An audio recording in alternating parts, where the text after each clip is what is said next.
What is up, guys? It is Bob Blah Blah, and welcome to the first episode of my new series, the top 5 maps in Call of Duty history. That's right, the 5 best maps, in my opinion, that have ever existed in Call of Duty. Now, what I want you to do first, let me know in the comments, what do you think? What are your top 5 maps in Call of Duty history? I don't care what Call of Duty go back to. Me, I go back to Call of Duty 4. So Call of Duty 4, World at War, Modern Warfare 2, Black Ops, and Modern Warfare 3. Now, here we're going to start with my number 5 pick, Summit, the classic from Black Ops, and really one of my favorite maps of all time, a map that I almost never have a boring game on, and I'm going to go into why. Now, I've got a few categories where I rated the maps.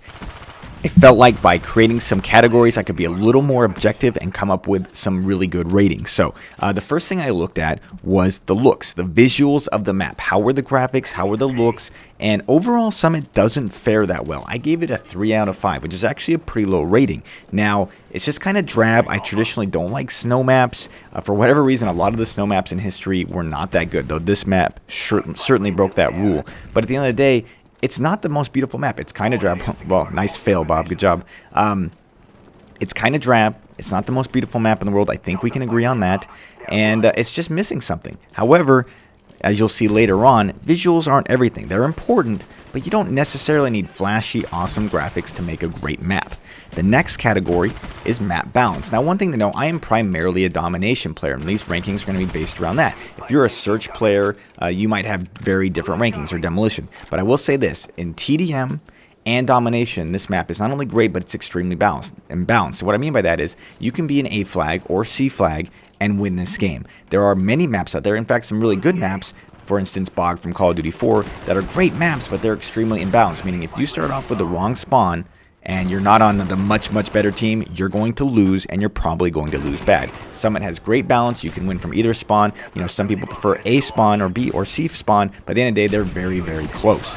The next up is what I call the rusher rating. What the rusher rating is, how much ability do you have as a rusher to rush in that map? Some maps seem like they really cater to slow players, to campers, because if you have to look every which way, everywhere you go, you're in trouble as a rusher because you're probably going to get shot by some camper sitting in a corner. Now, there are corners on Summit, but overall, I give this map a 5 out of 5. There was pretty much never a game, whether it's TDM or domination, where I couldn't rush around in this map, run around like crazy, and put together a good score. By the way, this gameplay, guys, I think I only go like 33-1, which that's not a huge amount of kills for Summit, but we absolutely destroy these guys. Most of the game I'm running around just trying to find people to kill, and it wasn't that easy. We end up winning, I think, 200-4. These guys were definitely outmatched. I feel kind of bad for them. So the rusher rating, I give a 5 out of 5.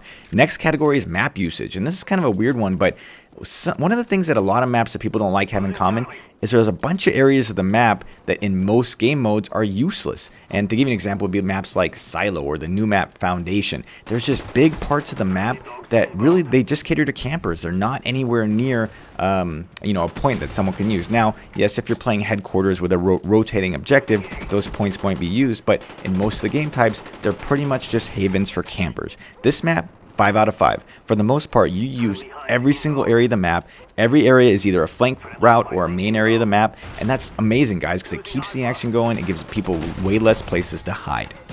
Now, the last category I have for you is the single most important, and really, at the end of the day, the one that matters for probably 90% of the overall rating, and that's the gameplay.